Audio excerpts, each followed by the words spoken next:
Whispering Woods. In the heart of a remote, dense forest, shrouded in unsettling legends, three friends embarked on a camping adventure that would test their beliefs and fears. Emma, a skeptical science student, always looked for logical explanations. Leo, an adventurous photographer, was in search of the perfect shot. Maya, a folklore enthusiast, was drawn to the mysterious tales that cloaked the forest. The first day passed without incident, filled with laughter and the crackling of the campfire. But as night descended, a chilling fog crept through the trees, casting eerie shadows. Emma joked about the fog being alive, but Maya's eyes widened with fear, recalling an old legend about a sentient mist that guarded the forest. They awoke to find an ancient artifact near their campsite, a weathered stone carving with symbols none of them could decipher. Leo, fascinated, snapped photos while Maya insisted it was a warning sign.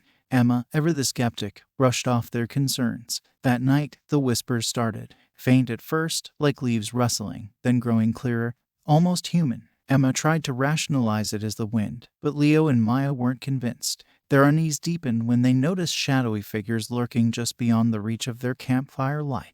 The figures seemed to mimic their movements, like dark mirrors. Fear gripped the trio as the whispers grew louder, more insistent. Maya remembered a tale about spirits in the woods that echoed the actions of the living, trapped in an eternal dance. Leo suggested they leave, but Emma, her skepticism faltering, wanted to uncover the truth. Their attempt to leave was thwarted by a thick fog that disoriented them, leading them in circles. The forest felt alive, hostile, as if it were playing a sinister game. The whispers swirled around them, words they couldn't quite understand, but the intent was clear: they were not welcome.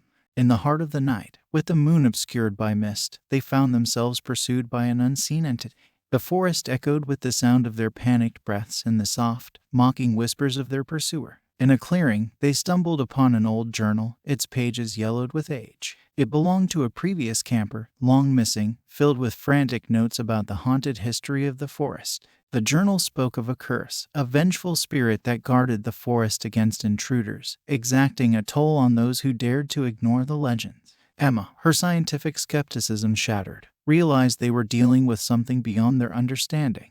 As dawn approached, the pursuit ceased. The trio, exhausted and terrified, found their way back to their campsite.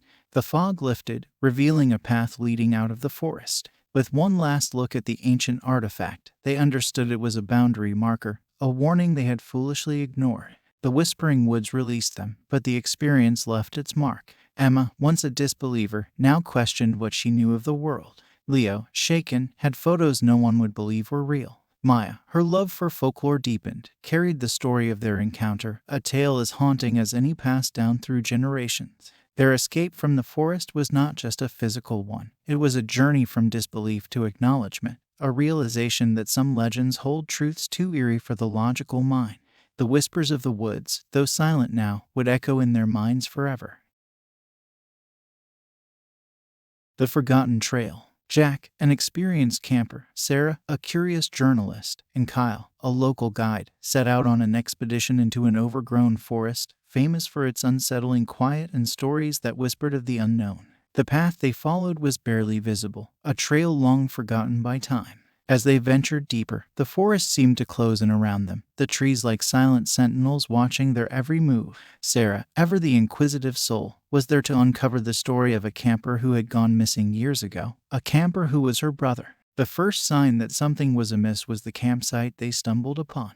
It lay abandoned, a scene frozen in time, with belongings scattered as if left in a hurry. Jack's experienced eyes scanned the area, noting the eerie stillness that hung in the air. Kyle, the local guide, whispered legends of the forest, tales that had been passed down through generations, adding a chilling backdrop to their discovery. As night fell, the trio set up camp near the abandoned site. Sarah discovered old journals among the scattered belongings, their pages filled with frantic entries of unexplained occurrences and fearsome shadows in the night. The words were etched with a terror that seemed to leap off the pages, gripping Sarah's heart with a cold dread. That night, ghostly apparitions appeared around the abandoned campsite. They were spectral figures of a former camping group, their faces twisted in silent screams, reliving their last moments over and over. The air was thick with a haunting melancholy, the echoes of a tragedy long past but never forgotten. Sarah, driven by a need to understand what happened to her brother, delved deeper into the journals. She discovered references to strange symbols found on trees. Symbols that seemed to mark a path deeper into the heart of the forest. Jack and Kyle, though hesitant, agreed to follow the trail in the morning, their minds unsettled by the eerie occurrences. As they followed the symbols, the forest seemed to change around them. The trees appeared to lean in closer, the path narrowing, as if the forest itself was trying to confine them. Unexplained sounds haunted their journey, whispers in a language they couldn't understand, and soft footfalls that seemed to follow them, always just out of sight. The deeper they went, the more intense the feelings of despair and fear became. It was as if the forest was imbued with the emotions of those who had ventured there before them. Kyle, trying to maintain his composure as the guide, recalled stories of spirits that were said to inhabit the forest, lost souls trapped in an eternal twilight. Finally, they came upon a clearing, and in its center, an ancient tree, its trunk covered in the strange symbols. Beneath the tree lay a rusted locket, its chain broken. Sarah, with trembling hands, picked it up, recognizing it immediately as her brother's. As she opened it, a wave of sorrow washed over them, so palpable it was almost a physical force. That night, the true horror of the forest revealed itself. The ghostly apparitions returned, but this time they were more vivid, more desperate. They reenacted a scene, a group of campers, much like themselves, surrounded by a thick fog, their faces contorted in terror as they were seemingly consumed by the forest itself. The trio realized that the forest was reliving its past, trapping them in a cycle of tragedy and despair. They knew they had to leave, but the forest, alive with the memories of its victims, wouldn't let them go easily. The path back was obscured. The trees seemed to rearrange themselves, disorienting them, pulling them deeper into its haunted depths. In a moment of clarity, Sarah remembered the locket in her hand. Guided by an unexplained intuition, she placed it at the base of the ancient tree, whispering a farewell to her brother. As if a spell had been broken, the forest seemed to sigh, the oppressive atmosphere lifting, the path home clear once again. As they left the forest, the sun breaking through the canopy in a cascade of light, they didn't speak. The experience had bound them in a shared understanding that some places hold the memories of the past, replaying them for those who dare to uncover their secrets. The forgotten trail was a reminder of the lingering impact of past events, the intertwining of history and folklore. For Sarah, it was a journey of closure, of saying goodbye to a brother who had become one with the forest. For Jack and Kyle, it was a chilling affirmation that some legends are rooted in truths too profound to ignore. And for the forest, it was a release, a letting go of a story that had been held captive in its heart for far too long. Crimson Moon. In the heart of a dense forest, under the light of a full, crimson moon, three friends set up camp, unaware of the surreal experience that awaited them. Nina, an astrologer with a deep belief in celestial powers, was thrilled to witness the rare lunar phenomenon. Derek, a skeptic, always looking for a logical explanation, joined to prove there was nothing mystical about it.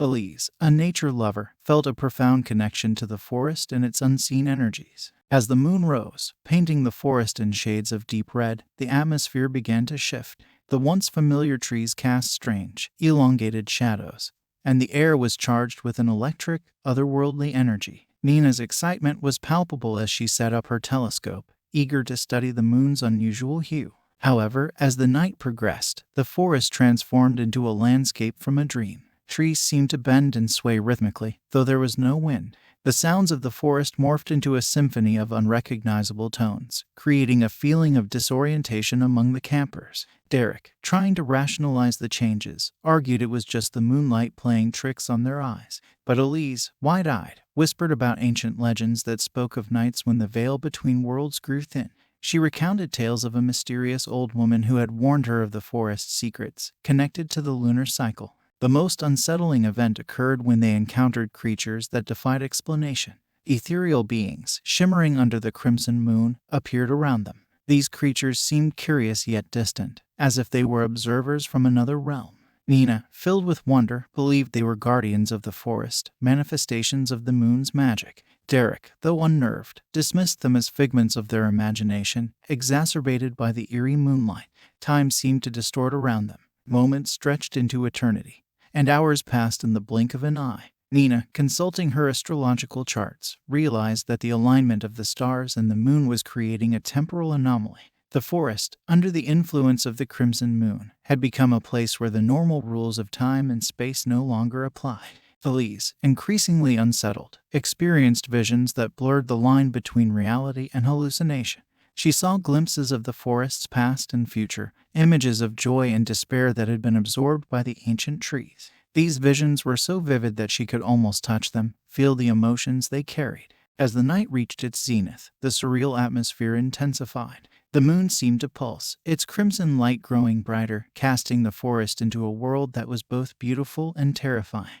The ethereal creatures converged around a large oak tree, their forms glowing with an otherworldly light. Nina, caught up in the majesty of the moment, began to recite incantations from old astrological texts, believing she could communicate with the creatures. Derek, his skepticism faltering, couldn't deny the reality of what was unfolding before his eyes. He started to document the events, his need for understanding overcoming his fear. It was then that the mysterious old woman appeared, as if stepping out of the shadows. Her eyes held the wisdom of ages, and her voice, though frail, resonated with authority. She spoke of the crimson moon as a gateway, a time when the spirits of the forest awakened. Her words were cryptic, warning them that not all who wander under the moon's gaze return unchanged. As dawn approached, the crimson light waned, and the forest began to revert to its normal state. The ethereal creatures faded away, their presence lingering like a fading dream. The campers, exhausted and bewildered, packed up their gear, the night's events weighing heavily on their minds. Nina, her beliefs affirmed, felt a deeper connection to the cosmos. Derek, his skepticism challenged, pondered the mysteries of the universe that science couldn't explain. Elise, her love for nature deepened, carried with her the visions and the old woman's warnings. The experience under the crimson moon changed them in ways they couldn't fully comprehend.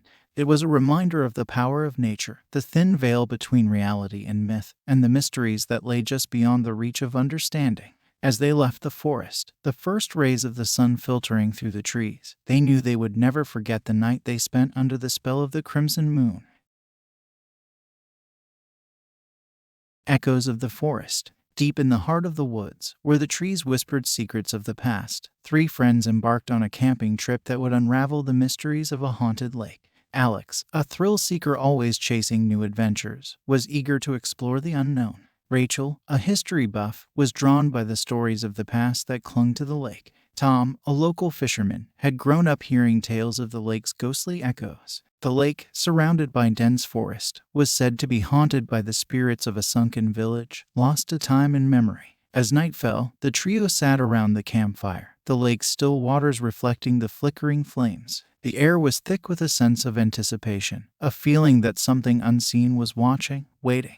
It wasn't long before the strange occurrences began. Faint echoes of voices drifted across the lake, coming from nowhere and everywhere at once. The voices were a mix of different languages, some ancient and unrecognizable. Rachel, her curiosity piqued, tried to document the voices, believing they were key to understanding the lake's history. As they explored the woods around the lake, they stumbled upon relics of the past, old, rusted tools and fragments of pottery, half buried in the earth. Tom, familiar with the local legends, spoke of a village that once stood where the lake now lay. The village had vanished overnight, swallowed by the waters in a tragic event long forgotten. The most chilling event occurred when Alex, driven by his adventurous spirit, decided to venture closer to the lake at night. He disappeared without a trace, leaving only footprints leading to the water's edge. Rachel and Tom, frantic with worry, searched the woods, calling out for their friend. Hours later, as dawn broke, Alex reappeared, dazed and confused. He had no memory of where he had been or what had happened during the lost hours. His eyes, wide with unspoken fear, hinted at unspeakable horrors he had encountered. The trio decided to delve deeper into the mystery, driven by a need to understand what had happened to Alex. They discovered the remnants of an old diary, its pages worn by time. The diary belonged to a villager, and it spoke of an ancient curse that had doomed the village to its watery grave. The deeper they dug into the history, the more the echoes of the past seemed to come alive. Ghostly figures appeared near the lake, spectral remnants of villagers from different eras, their faces etched with sorrow and loss. The figures seemed to be reenacting their final moments, trapped in a cycle of despair. Rachel, piecing together the diary's entries and the local legends, realized that the curse was tied to the cyclical nature of history. The lake, a silent witness to the village's demise, held the key to breaking the cycle. Tom, recognizing symbols from the diary in the forest, led them to a hidden shrine, a relic of the village's forgotten past. As they approached the shrine, the air grew colder, the forest quieter. The lake's waters began to churn, and the ghostly figures converged around them. The trio, caught in the grip of the unfolding drama, watched in horror and fascination as the scenes of the village last night played out before them. In a moment of clarity, Alex, guided by his lost memories, found a way to appease the spirits. He returned a locket he had found by the lake, a locket belonging to one of the villagers, to the shrine. The locket, a symbol of the village's lost history, was the key to breaking the curse. As the locket was placed on the shrine, the lake calmed, the ghostly figures fading into the morning light. The echoes ceased, leaving behind a profound silence. The curse was lifted, freeing the spirits of the village to find their peace. The trio left the forest, their minds heavy with the weight of their experience. Alex, his thirst for adventure tempered by his encounter with the unknown, was more cautious in his pursuits. Rachel, her curiosity satisfied, had a newfound respect for the stories of the past. Tom, his connection to the lake and its history deepened, became a guardian of its secrets. Echoes of the Forest was a reminder of the cyclical nature of history and the cost of curiosity. It was a tale of three friends who faced the echoes of the past and found their own place in the story of the haunted lake. The forest, with its whispering trees and still waters, held onto its secrets, ready to reveal them to the next curious soul brave enough to listen. The shadows prey. In a remote, dense part of the forest, where the darkness felt heavier and more suffocating than anywhere else, three campers set out to explore its secrets. Mike, a no-nonsense ranger, was there to ensure safety. Sophie, an urban explorer, sought the thrill of new discoveries. Dan, a local folklore expert, was drawn by the legends that whispered through the trees. As they ventured deeper, the forest seemed to change. The light dimmed, as if the sun itself was weary of this place. The trees stood tall and menacing, their branches twisting into eerie shapes. Mike, ever vigilant, noticed an unnatural stillness, a silence that was almost deafening. Dan began to share the legend of the forest, a tale of a sinister shadow entity that was said to stalk those who dared to venture too deep. It was a story passed down through generations, dismissed as folklore by most. But here, in the thick of the forest, the legend felt all too real. The first sign that something was amiss came at dusk. Sophie saw it first, a fleeting shadow that moved against the natural order, quick and silent. It was unlike any animal she knew. Mike, skeptical, suggested it was just a trick of the light. But Dan's face turned pale. He knew the stories better than anyone. They were being hunted. The night turned into a terrifying game of cat and mouse. The shadow darted around them, never fully revealing itself, but always there, lurking on the periphery of their vision. Its movements were predatory, toying with them, a reminder that they were not the hunters, but the prey. In a desperate search for answers, the trio stumbled upon a hidden burial ground, the final resting place of those who had once revered the forest. Among the ancient stones and faded markings, they found a cursed relic, an amulet that was said to be connected to the shadow entity. Dan, his knowledge of the legends guiding them, explained that the amulet was believed to control the shadow, to either summon or banish it. It was a dangerous object, one that had brought misfortune to those who possessed it. The legend stated that the shadow was a guardian of the forest, a manifestation of nature's wrath against those who disrespected its sanctity. Sophie, driven by a mix of fear and fascination, took the amulet, hoping to use it to protect them. But the shadow's attacks grew more aggressive, as if enraged by their discovery. In a heart-stopping moment, Sophie was separated from the group, the shadow looming over her, its form more terrifying than anything she could have imagined. Mike and Dan, their own fears set aside, rushed to find her. In the darkness of the forest, every sound was amplified, every shadow a potential threat. They found Sophie, her back against a tree, the amulet clutched tightly in her hand. The shadow circled them, a predator savoring its victory. In a moment of clarity, Sophie realized the amulet was not a weapon, but a symbol of respect. With trembling hands, she placed it on the ground, a gesture of peace, an acknowledgement of the forest's power. The shadow paused, its form flickering, as if confused by the act. The forest seemed to hold its breath, the moment stretching into eternity. Then, slowly, the shadow receded, disappearing into the trees, leaving behind a chilling silence. The darkness lifted slightly, as if the forest itself had relaxed its grip. The trio made their way out of the forest, the experience forever etched in their minds. Sophie, her thrill-seeking nature tempered by respect for the unknown, kept the memory of the shadow's haunting presence. Mike, his practical mind challenged by the inexplicable, found a new appreciation for the legends he once dismissed, and Dan, his knowledge validated, became even more dedicated to preserving the stories of the past. The Shadow's Prey was a tale of terror and respect, a reminder of the primal fear of being hunted and the price of disrespecting nature. The forest, with its dark secrets and ancient legends, continued to stand as a silent guardian, its shadow entity ever watchful, ready to protect its domain from those who dared to tread too lightly on its sacred ground. Beneath the canopy, in a secluded part of the forest, where ancient trees towered like silent giants and the air hummed with the secrets of ages, 3 adventurers embarked on a journey that would blur the lines between the known and the unknown. Laura, a keen botanist with a love for exotic plants, led the expedition. Ethan, a documentary filmmaker, was there to capture the unexplored beauty of this hidden forest. Holly, a survival expert, ensured their safety in the wild. As they ventured deeper, the forest's canopy thickened, allowing only slivers of light to penetrate. The air grew dense, filled with the musky scent of damp earth and ancient wood. Laura was fascinated by the unique flora, plants she had never seen in any textbook. Ethan's camera whirred quietly, capturing the eerie beauty of the forest. It was Laura who first noticed the peculiarities of the vegetation. A certain vine seemed to move of its own accord, retracting slightly when she reached out to it. She dismissed it as a trick of the light, but Holly was not so sure. The forest felt alive, watching, listening. Their sense of unease grew when they discovered a peculiar plant. Its leaves were a deep, iridescent green, and it seemed to pulsate gently. Laura, intrigued, noted that the plant emitted a faint, almost imperceptible humming sound. As they observed, it became apparent that the plant reacted to their emotions, swaying more vigorously when they expressed fear or surprise. The forest soon revealed its true nature. Vines began to snake across their path, turning the forest into a maze. Holly's survival skills were put to the test as they tried to navigate the ever-shifting landscape.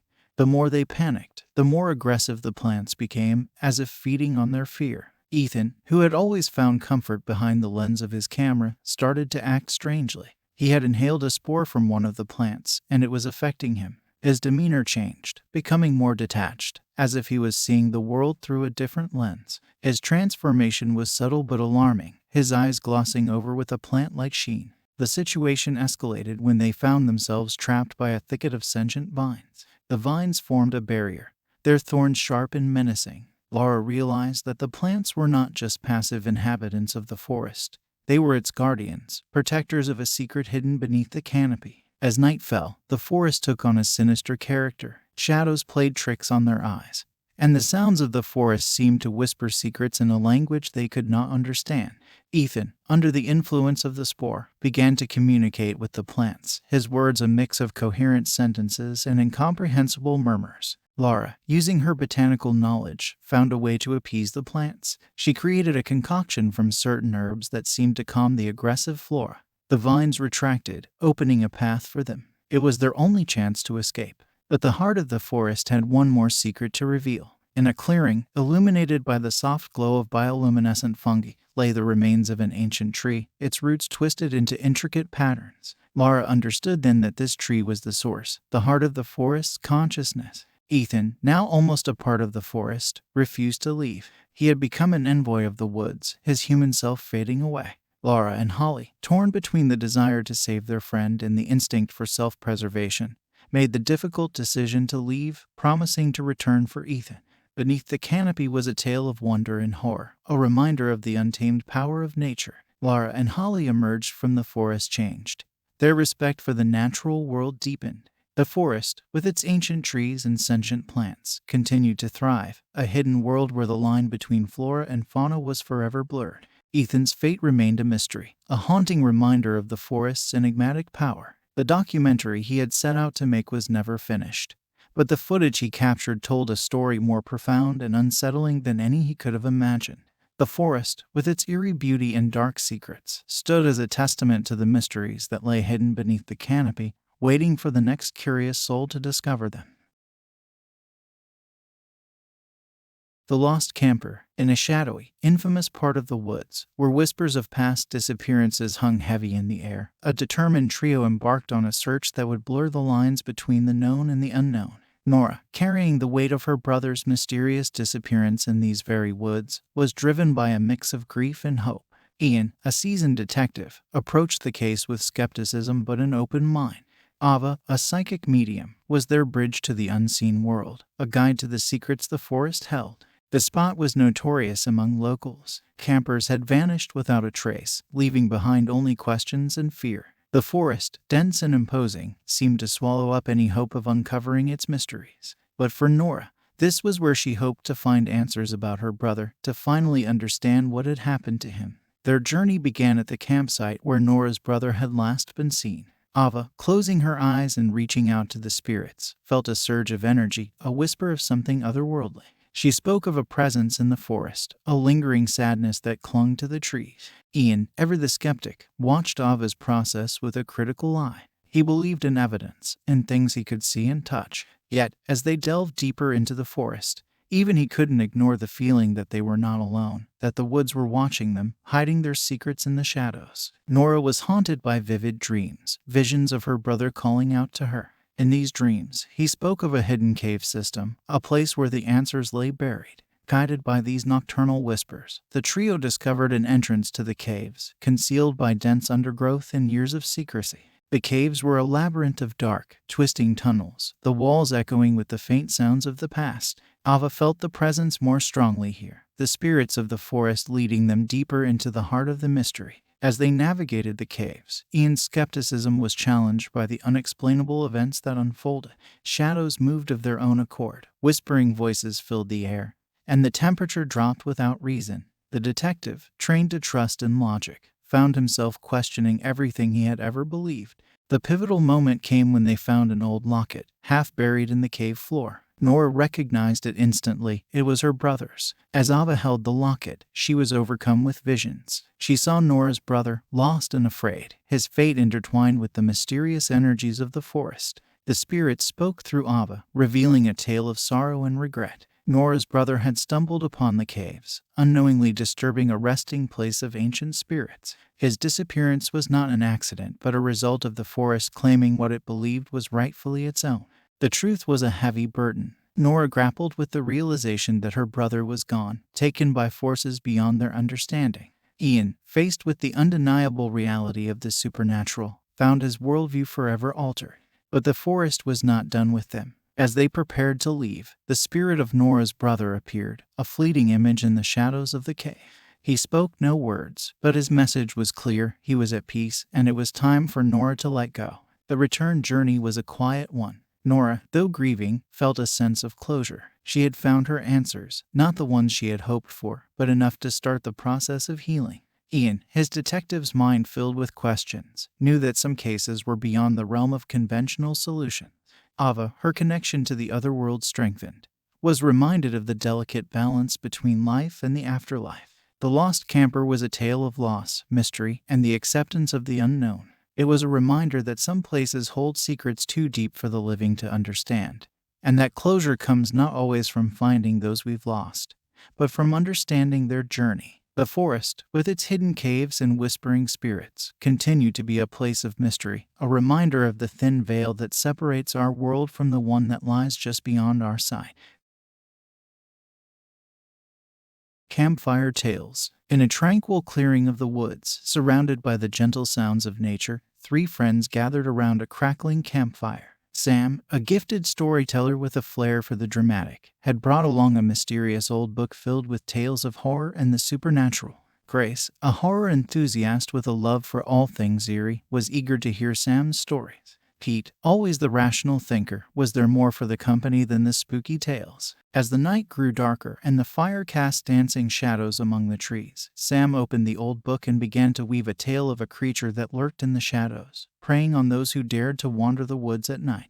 Grace listened with fascination, her imagination ignited by the vivid descriptions. Pete, although skeptical, couldn't help but be drawn into the story. But as the night progressed, a sense of foreboding settled over the group. The woods seemed to respond to Sam's tales, the sounds of the night growing eerier with each story. The lines between Sam's stories and their reality began to blur in unsettling ways. It started with small, unexplained occurrences, a rustling in the bushes, a fleeting shadow that seemed to move against the wind. Grace, her mind filled with the horror stories, felt a thrill of fear mixed with excitement.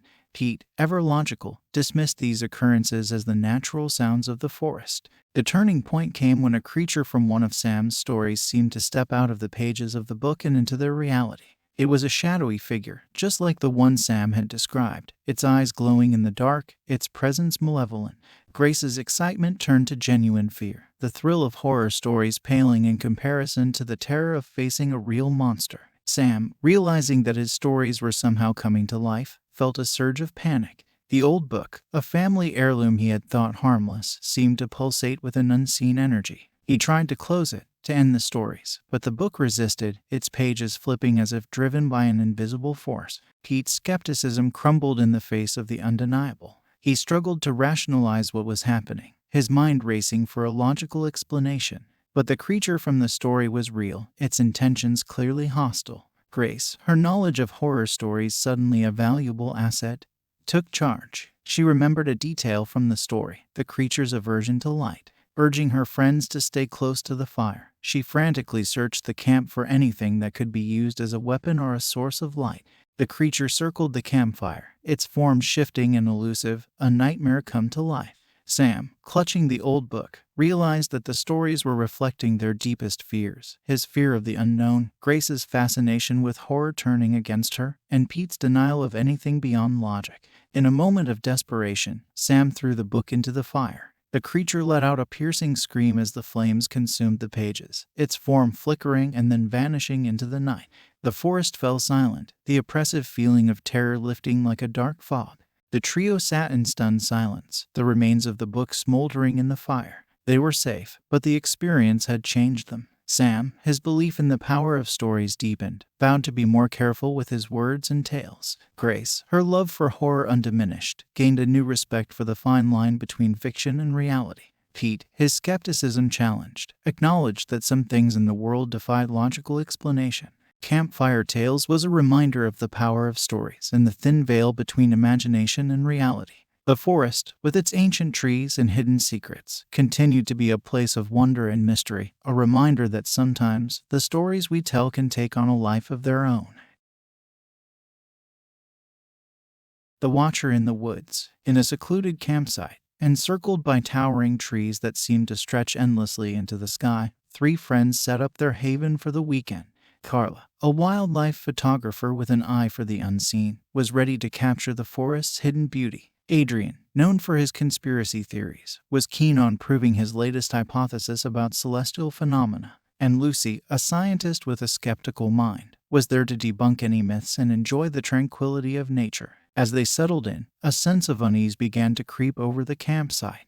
The trees, with their gnarled branches and whispering leaves, seemed to watch their every move, casting long shadows that danced in the flickering light of the campfire. Carla, through her camera lens, first noticed something unsettling, pairs of glowing eyes that seemed to watch them from the darkness, disappearing when looked at directly. Adrian, ever the believer in the unknown, shared his theory that they were being watched by entities from another dimension, beings that observed humanity hidden just beyond the veil of our perception. Lucy rolled her eyes, attributing the eyes to nocturnal animals and the overactive imaginations of her friends. As the night deepened, unexplained symbols appeared around the campsite, circles intertwined with strange glyphs that none of them recognized. Adrian's excitement grew.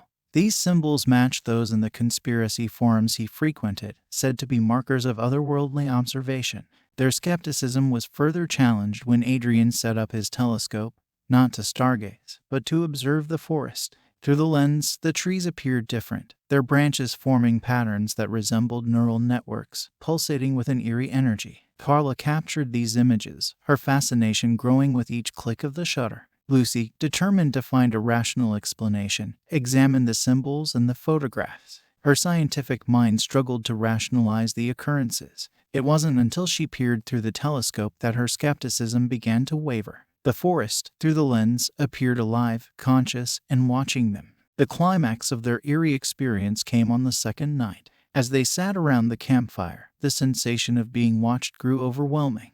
The forest seemed to close in on them, the air charged with a palpable tension. Suddenly, the trees swayed in unison, though there was no wind, and a low hum filled the air, vibrating through their bodies. From the shadows emerged an entity, its form incomprehensible to the human eye, shifting and changing, a mass of shadows and light. Adrian stood frozen in awe, his theories paling in comparison to the reality before them. Carla attempted to photograph the entity, but her camera malfunctioned, unable to capture its form. Lucy, her scientific curiosity overcoming her fear, stepped forward to confront the entity. She spoke to it, asking what it wanted, why it watched them. The entity responded not with words, but with a flood of images directly into their minds. Visions of the universe, of civilizations rising and falling, of the Earth as a mere speck in the grand cosmos. The message was clear. Humanity was not the center of the universe, but just another part of an unimaginably vast cosmic tapestry. The entity, a watcher, observed and recorded, indifferent to human fears and aspirations.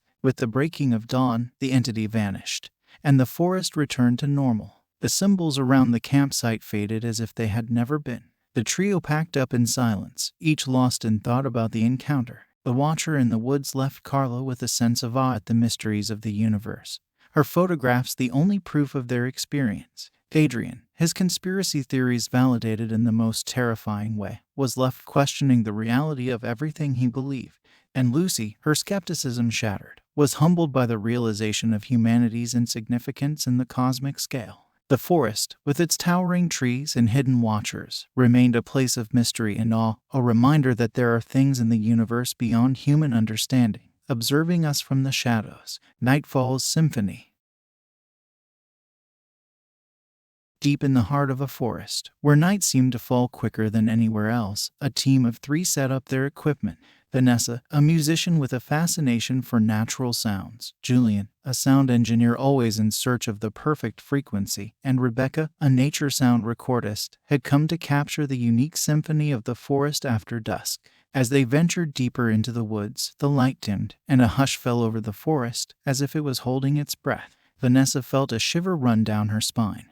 This place had an eerie, otherworldly feel. Julian was captivated by the acoustics, the way sounds seemed to travel in the dense air. Rebecca, with her keen ear for the subtle whispers of nature, sensed an undercurrent of something more, a melody that seemed just out of reach. As night enveloped the forest, they began their recording. The sounds of the forest at night were mesmerizing. The rustling of leaves, the distant call of nocturnal creatures, and the gentle whisper of the wind. But as they listened back to the recordings, they discovered something unexpected, a haunting melody, an arrangement of sounds that seemed too deliberate, too intentional to be a mere coincidence. Vanessa was drawn to this melody, feeling an irresistible urge to compose a piece based on it. As she played, the melody seemed to resonate with the forest, creating an echo that vibrated through the trees. Julian, obsessed with capturing this unique frequency, adjusted his equipment, pushing it to its limits. But the deeper they delved into the melody, the more things started to unravel. Strange occurrences began to happen. Shadows that moved just beyond the reach of their lights, sounds that seemed to come from nowhere and everywhere at once, and an unsettling feeling that they were not alone.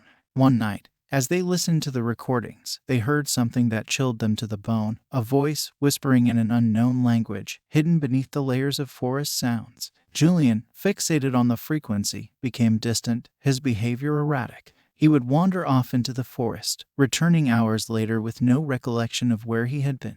Rebecca, growing increasingly worried, began to analyze the recordings, searching for clues. She discovered a pattern to the sounds, a rhythm that seemed to mirror the natural cycles of the forest. It was as if the forest itself was communicating through these sounds, sending a message that they were yet to understand. One evening, as Vanessa played her composition, the melody seemed to awaken something in the forest. The air grew colder, and the sounds of the night intensified. It was then that they noticed one of their own was missing. Julian had vanished, his equipment left behind, still recording. Panicked, Vanessa and Rebecca searched for him, their calls echoing through the trees. As they ventured deeper, they realized the melody was changing, becoming darker, more discordant. It was no longer just a symphony of the forest. It was something else, something alive and aware. In the heart of the forest, they found Julian. He was standing in a clearing, surrounded by a circle of ancient stones, his eyes vacant. As Vanessa approached him, the melody reached a crescendo, the sound so powerful it was almost physical. Rebecca, through her recordings, understood what was happening. The melody was not just a sound, it was a key, unlocking something ancient and powerful in the forest. They had disturbed a delicate balance, and now they were paying the price. With quick thinking, Vanessa played a new melody, one that she hoped would appease whatever they had awakened. The forest responded, the air vibrating with energy. Slowly, the melody subsided, and Julian came back to himself, confused and frightened.